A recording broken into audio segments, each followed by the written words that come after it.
Welcome to the Tissue Box Podcast. I'm your host, Pam Jordan.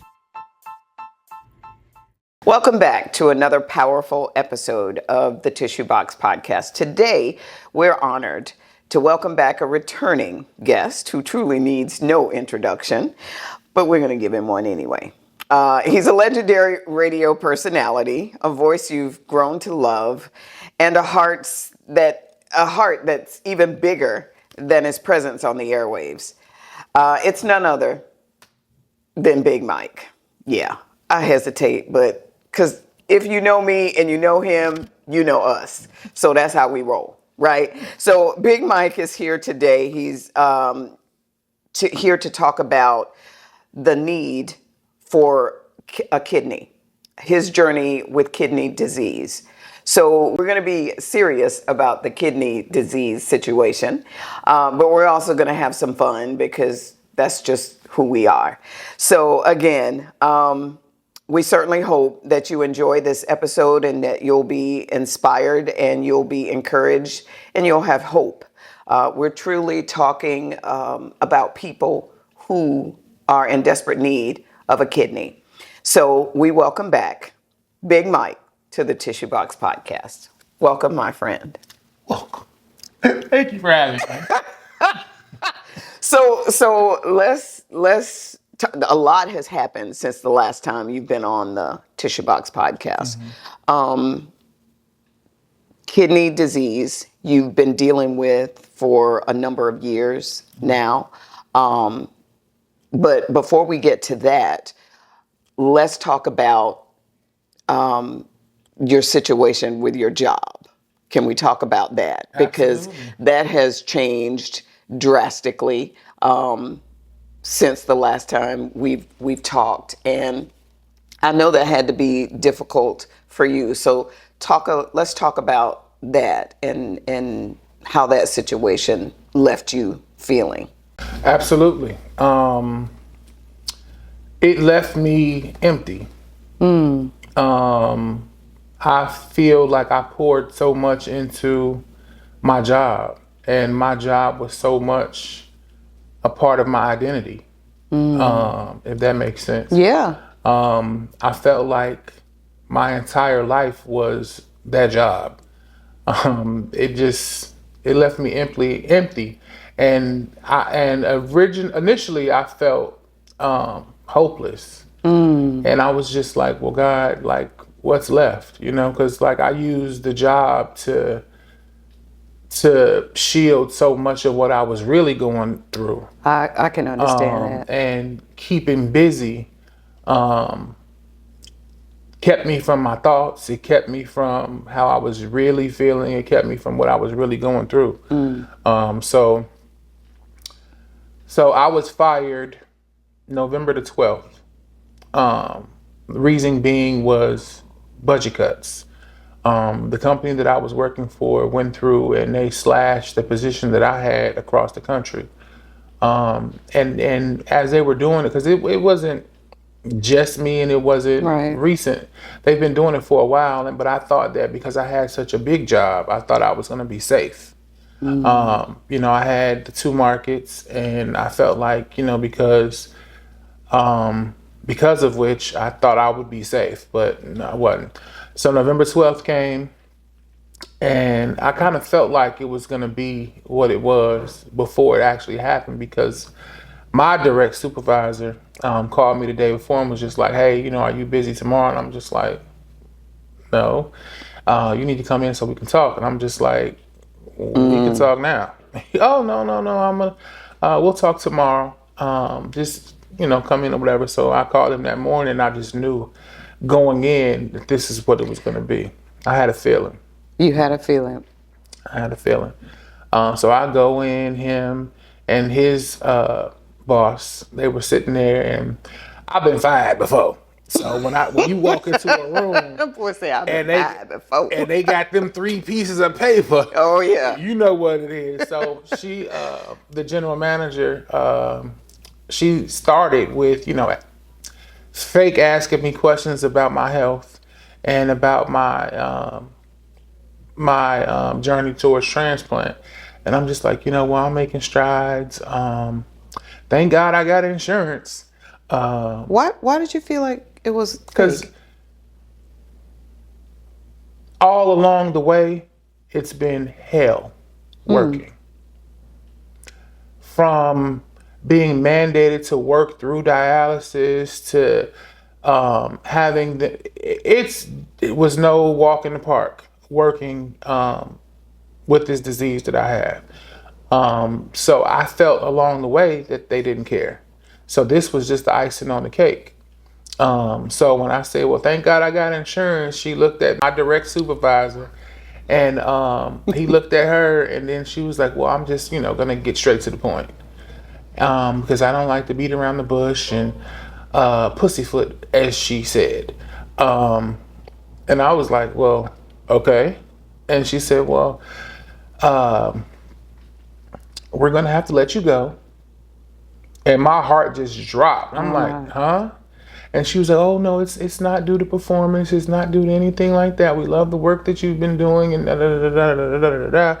And I ain't hear nothing else after that. I was getting ready to say, let's talk about your heart dropping, because Yeah. nobody really wants to hear those words anyway, especially when you're in a situation where you desperately need your health insurance. So when you hear this and your heart at that moment and you're feeling your heart drop, what are you thinking? What's I'm going thinking, through? how am I going to survive? Like my thought process was, how am I going to survive? At that point, I didn't hear none of the words they were saying. I thought, how am I going to survive? A lot of people don't know this, but anytime a patient sits in one of them dialysis chairs, that's $10,000, What? right? That's $10,000. And how many times do you do Three that? times a week. 3 times a week. The dialysis, the medication. I take about 20 pills 3 times a day, right? So I'm thinking, how am I going to get the treatment? How am I going to get this medicine? How am I going to survive?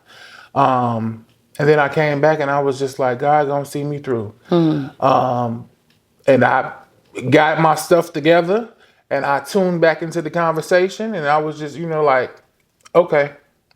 They had me sign my separation paper and she was going over, severance packages and all that kind of stuff. And I was just like, okay. And then the last thing I asked was, what about my kids? And I say kids because those radio stations were my kids. You know what I mean? Like, what's going to happen? And I looked to my supervisor and I was just like, well, I'll have Shashi do this, this, and this. And he was just like, Mike, you don't have to worry about it no more. And I was just like, well, you know what? You're right, bro. Got my stuff and I walked out and that was it. And on my way home, I was, still thinking like, okay, God, we're going to have to do this, and this. Like I just bought the house and all these different things. And I'm just like, well, it's going to work itself out. It's going to work itself out. So those were a rough couple of days. I remember when you called me to tell me that, and I was like, "What? Whatever." Because you're a jokester too, and I was like, "No way." He was like, "Hold on a minute," and that's when you got Shy on the phone, and you got all three of us on, and that's what you said, and we were like, "What?" Unbelievable, like from out of nowhere. And then my first thought was, of course, your health, and everything that you were going through and everything that you have to go through because of your illness. And I'm thinking, with no insurance, how in the world are you going to make that happen? But God is bigger than any situation. We know that. So how have you been since then? I've been better. Obviously, every day is different, but I've been better. Luckily and prayerfully, God has just been showing up in every aspect of showing up. So as far as insurance goes, I applied and got approved for Medicare. So I have that. Medicare is now paying 80% of my treatment and insurance or in medications and things like that.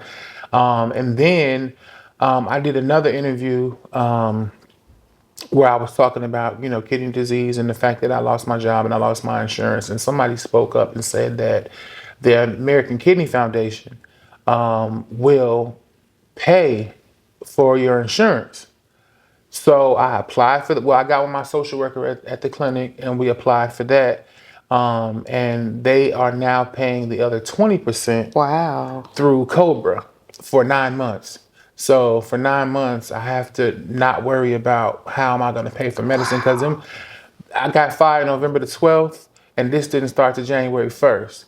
So initially I was, taking my medication sparingly, like I'll take it every other day to try to get it to last because I didn't have any more. And like one of them was like $780 to fill. That's the most expensive one to fill. And then the other one was like 2 something, 3 something, like it added up. And I was just like, well, I can't afford to fill all these medicines, plus live, you know what I mean? So, I was taking it like that for a while. And then, a friend of mine told me to get my doctor to extend my refills, so that before my insurance ended on November the 30th, I can get 2. Or he would give me an increased quantity to get me through that next month. So I did that. So I was able to fill them before the insurance ran out. Wow. And then I started the stuff with the Cobra and the Medicare January 1st. Wow. So how did you keep your sanity? A lot of prayer. A lot of prayer. I know we talked a lot. We talk almost every day. But you always sound the same though. And I know a lot of people say that. Yeah, you always sound the same. And I'm like, no way. He's got to be dealing with some things. I know him a little bit better than that. He's got to be. So are you okay?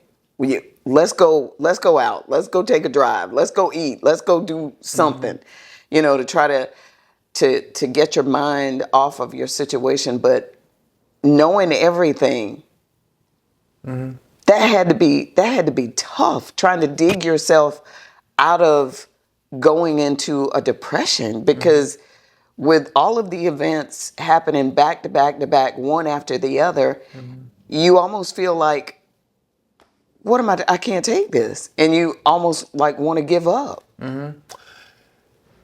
I have moments, but I try not to have many of those moments. It's just a lot of prayer and a lot of trying to convince myself that everything that I'm going through, like I believe that everything that I'm going through is really for somebody else. I really think that it's for somebody else, and God wouldn't have put all of this on me if I couldn't handle it. So I try to remind myself of that every day. I've joined a few kidney support groups on Facebook. They help a lot. I also joined a men's Bible study. That helps a lot. And just trying to figure this thing out. So can we talk about your dialysis treatments? I know you said 3 times a week, right? And these are real early appointments. For those of us who don't know what all dialysis entails, can you talk us through a day of dialysis? Yes. I get up at 4:30. I get there at 6. I run for 5 hours. What does that mean? That means that I'm on the machine for 5 hours. So they put these rather large needles in my arm. My graph is in my arm, my upper left arm. And like you can feel it. You want to feel it vibrating? No. No. Okay. No. It's my lifeline. Right? Yeah. It's really my lifeline. So they put these needles in and connect me to the machine, and the fluid, waste, and blood from your body is constantly running out. It's being cleaned and returned to your body, and it's like a constant cycle. And you're seeing this while it. Okay. And you feeling this while it's going. What does it feel like? It feels like your life is leaving out, like your soul is leaving out your body. That's how it really feels, because it's like you're cold because you're like freezing, not cold. Let me make sure you understand that you're freezing because the blood is leaving your body and then it's Wow. coming back. Your blood pressure is constantly up and down. They monitor your blood pressure constantly. While you're on the machine, obviously they have maybe 30 or 40 patients at the same time. So they're monitoring each of us every 15 minutes. But it's times where you slip out. Like your blood pressure can bottom out and you could be like dangerously, like people have died on these machines. That's just how bad it can be. Wow. Like I've had a situation where my blood pressure had dropped to like 60 over 30. Like I was literally out of my body, and it was an out of body experience. Like I remember seeing my body sitting in this chair and me not being in it. You know what I mean? Like it was Really? that bad. And obviously they'll run over and they'll give you, fluid, saline, to try to bring you back and all this kind of stuff. They call it bleed back. So they'll, try to pump your body full of fluid to get you back. Yeah, Wow. it's something. And you're sitting there and, some people try to watch TV or some people sleep or do whatever they can do while they're doing it. But like your body goes through so many different changes while you're on this machine. And when you're done, what you said it's about 5 hours. Well, people run different times, Right. depending on your stage, depending on What stage are you? end. I'm end stage. So like there is no, it's over. You know what I mean? So I have end stage renal failure. When you say that, I know how that made me feel. How did it make you feel to say that? For those words to come out, have you? I've said it so much, and I feel like, well, no, I don't feel. I know that this is the year that I'm going to get my kidney because the average expectancy for somebody to be on dialysis is 5 years. This is my 5th year. Wow. So I know that my kidney is coming. I know that it's right around the corner. So like I've said it so much, I'm just. So after a day of dialysis, you're drained. You're pretty wiped out. You're pretty tired. Some days I have, good days where I'm able to do something else after, but most days I'm just done. Wow. Like that 5 hours is all I got to give. Wow. You told me about the situation with your disease and what it's doing to your vision. And what you have to go through to be able to continue to see. Can you talk about? Yes. Can you talk about that? Every 3 months I have to go to Palmetto Retina Center for them to check my eyes, and they go through a bunch of different tests. They go through a bunch of different procedures, and they put these big needles. They stick my eyes with these big needles. Wait a minute. When you first showed me about this, I was like, no way. They're sticking a needle in your eye, and this has to be done in order for you to be able to see. Talk about that, because I can't even imagine. Yeah, they numb it up, but you still feel it. How do they numb your eye to stick a needle in A bunch of it? different drops. Oh, so they're putting they're A putting bunch of drops. different drops and a bunch of different solutions and all that kind of stuff. But you So when still they're doing, see this big old needle coming at you. that's what I was getting ready to And ask you. they strap you down. They put this thing on your face so that you can't move. They strap you down. Because you be wanna, your natural reactions is like, whoa, but you can't move. And you don't really want to move, but you want to move because you don't want nothing to go wrong or whatever. But he put it to me in the lamest terms as possible and said that if I don't do this, I will go dark. Wow. So it's like, I want to see. I want to live. So I'm doing everything. Like somebody asked me a while ago, what you doing? And I'm just like, whatever it takes to save me. Hey guys, thank you for tuning in to this episode of the Tissue Box Podcast. We are super excited. This episode is being sponsored by KUWC Solutions. If you would like to be a sponsor of the Tissue Box Podcast, see details below. You know, whatever it takes. So is this in both your eyes? You have It's to get both eyes. How long does that process take? How long does It's a few just hours. I mean, The actual needle is maybe a couple minutes. Can you describe that feeling? Not really, because like you numb, but you still feel it, and mostly because you see it. Like you see that pain. You know what I mean? Like you see this big needle coming at you, and it's like nothing you can do. But you know that it's for your good. So to me, I just feel like it's something that I got to do. Wow. You've been through a lot. You're going through a lot. But this is the year you're going to get your kidney. Amen. Yeah. Amen. So talk about your event that you got coming up that we're also excited about. So March the 2nd, it's called Gift of Life. Some friends of mine came to me. I had did a live on Facebook, and I was just talking about my situation. One day I was leaving dialysis, and and that day it was just like, I just gotta talk. I just gotta get these feelings out. Yeah. So I did a live on Facebook, and I broke down, and it was just a lot.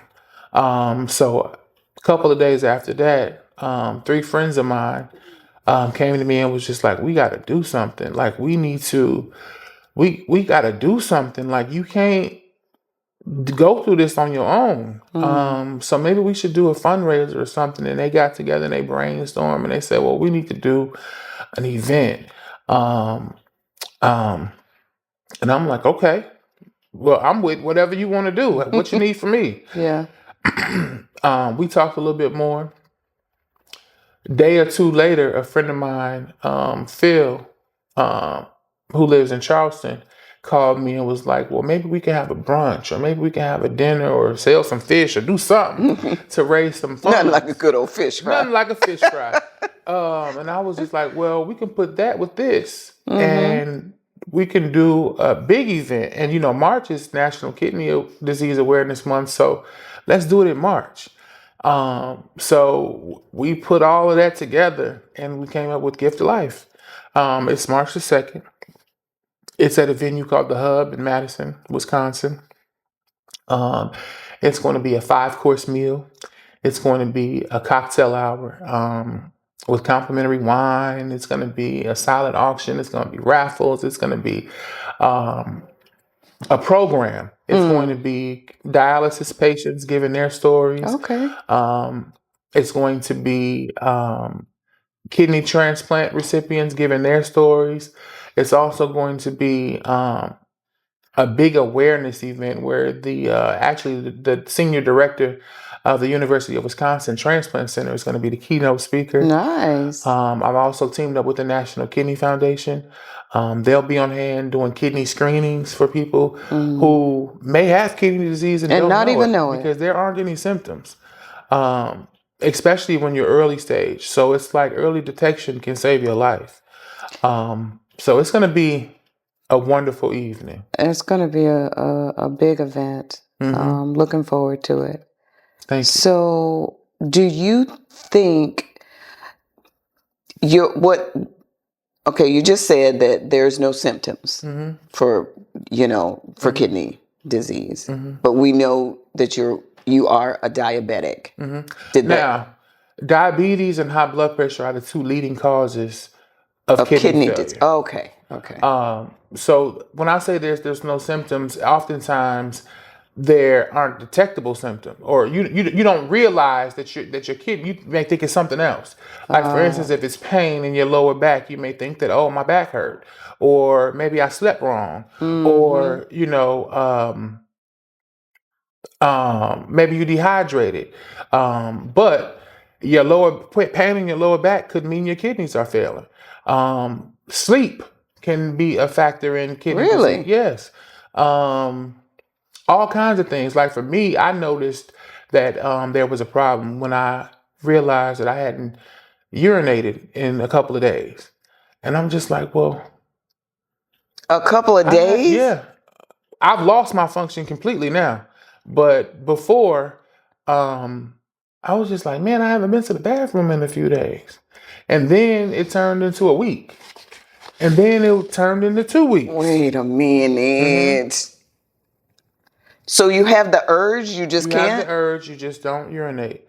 And you really, like now, I take a medicine for the urge because the urge can cause other things. And it can lead to, UTIs and things like that. I shouldn't get the urge because I don't have the function. So I take a medicine for that too. So where does that come The out? through dialysis. Oh, okay. Okay. I'm learning. I'm trying to understand because this just is like blowing my mind here. And I know there's a lot of people watching who is don't really retained. know. Yeah. Fluid is retained. They check my feet and my legs for swelling. Sometimes my face will swell. My arms. It's just retained in your body. It doesn't release at all. Wow. hmm So that's why I'm on the fluid restriction. So I'm supposed to only drink 32 ounces of fluid a day. But those 32 ounces count for everything that's fluid that you drink that day. So if I eat rice, the water that was boiled in the rice, that counts. What? If I eat cereal, those sips of milk, that counts. Like it's 32 ounces, period, for the day. Wow. Now me, I be over that. I know. But I try very hard to not drink that much fluid in a day. Wow. You going through a lot, bro. I mean, for real. You telling me? And then with, you walk, now you have to walk with assistance, right? Well, that's because I have back issues, and then I also had half of my right foot amputated. Another complication of the diabetes. So it's just a lot. And how old are you, Michael Bell? 40. I just turned 40, September 26th. Do you ever deal with the fact that how can I be going through this and I'm so young and I haven't really lived my life, you know? What do I do? I have had those moments, but it goes back to me saying that I go through this for somebody else. That's why it's so important for me to get this awareness out so Right. that it can save somebody else's life. I feel like that's my new purpose. My new purpose is to give the gift of life to somebody else and to realize that it's bigger than me. Like there's hundreds of thousands of people that are on the waiting list for a kidney. There's millions of people that may have kidney disease that don't know it.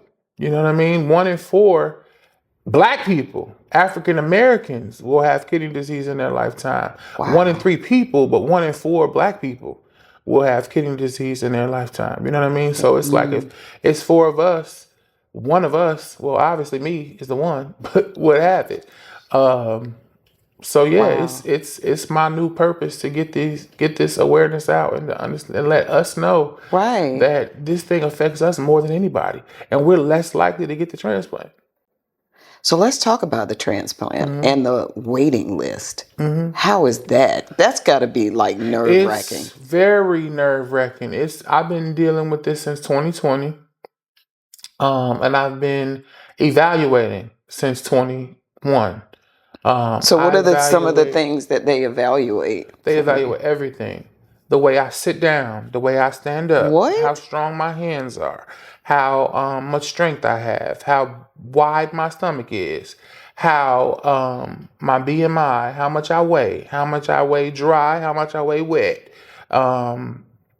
they evaluate everything. How you lay down, how you sit up. That's crazy. It's everything. All of that is wrapped into one. You do strength tests when you go in and evaluate, and then they evaluate your mental. Like you have Oh, no. Yeah. social workers.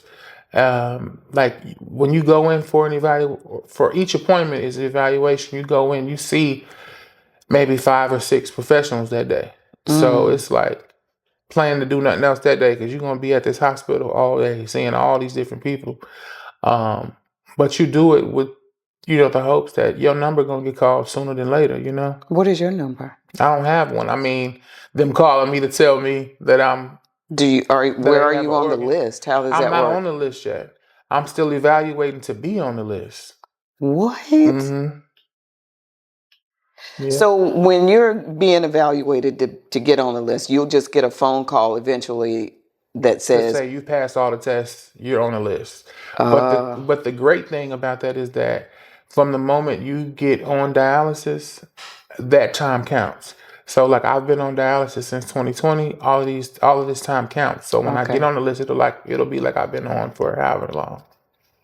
Do you have any idea how many people are waiting for a kidney? Hundreds of thousands of people Waiting to get on that list. Mm-hmm. And most of them are us. Yes. When I go to treatment, there is majority of the clinic is us. There may be 1 or 2 Caucasians, but mostly us. And what I stress the most when I'm doing these interviews is that it starts with what we eat. Because we eat all the wrong things. The breads, the sugars, the starches, the grits, all of that. And because it all breaks down to sugar. That's why we are, highly affected with diabetes and highly affected with high blood pressure. So if we change that, then we could change all of it. You know what I mean? So that's why African Americans are most likely because they have the most diabetes and the most high blood pressure. So early detection saves lives, and something that we don't do, especially black men, we don't go to the doctor. Oh, tell it.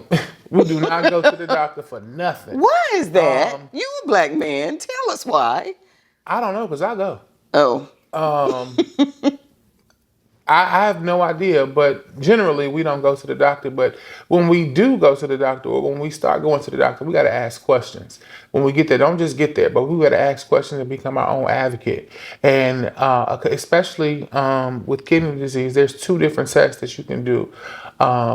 So when you get there, ask questions like your creatinine level and your BUN number or your BUN levels and things like that. Those Most are things of us don't even know what we don't, are. but we need to because it affects us more than anybody else. So the last time you had a checkup was. Let's not talk about it. Well, did they mention your creatinine levels? Did they mention? I did. No. See? No. That's kidney function. Okay. And they don't talk about it. We don't talk about it. Like we don't discuss kidney disease at all. So when you get to the doctor, you have to ask these different questions so that you can know, what's going on with you internally. I think when we go to a doctor's appointment regularly, we have in our head what we want to say, but I know, and I'm guilty of it. Sometimes I just freeze when the doctor, comes in. I forget everything that I wanted to ask. See, I'm like that too. I'm guilty of that too. Yeah. But one thing that I go to Hope Health, and one thing I do like about them is that I have a portal where I can go in and I can write questions to my provider, and I can say, well, hey, I forgot to ask this in the appointment. Oh, okay. So that's kind of cool. I'm so proud of you for bringing all of this awareness to kidney disease. I mean, because you taught me some things during this interview that I didn't even know. So I'm really proud of you. Me and you like frickin' frat. I pray for you daily. Thank you. It's like we're in this thing together. And I'm so excited about your event that's coming up in March. And I really believe lives will be changed. Absolutely. Lives will definitely be changed. Through your commitment to educate us, the community. And about kidney disease, because this is everything that you've gone through. Nobody wants to go through that, but it all starts with the decisions that we make, the food that we put into our bodies. And but what I'm most proud of, though, is Big Mike is still Big Mike. Even though everything that you're going through, and I know it's got to be tough sometimes. I know it's tough sometimes. I've been there, when I can hear the cracking in your voice when we're having a conversation. And I'm like, I just pray that the Lord will continue to give you strength to persevere, because this is good stuff that you're doing. And I do believe that this is the year you get your kidney. I do believe Amen. that. I am just claiming that right now. It's going to happen. And we're going to be singing, and we're going to be dancing and jumping and for joy. Because you've got so many people in your corner, and so many people that are praying for you and wanting the best for you. Amen. Thank you. Yeah. Well, thank you for sharing. You're a tissue boxer now, so you can come back anytime. Okay. And again, I'm really proud of you for the way that you've been able to stay true to yourself. And I know it's tremendously hard. But, I got your back. For more details on me, my story, how you can help, how you can donate, how you can actually take the health questionnaire to become a donor, you can log on to my Linktree. All of my information and links are there. It's embellish926. I'm looking to do a gift of life here locally in South Carolina. So all I need now is just the venue. I have everything else. I have access to everything else. If you're looking to become a sponsor, you can reach out. My information is below. Gift of life. Well, thank you for watching this episode of the Tissue Box Podcast. We hope that you've learned a few things. We hope that you've enjoyed this episode, and we would like for you to like, subscribe, and comment on this episode. And until next time.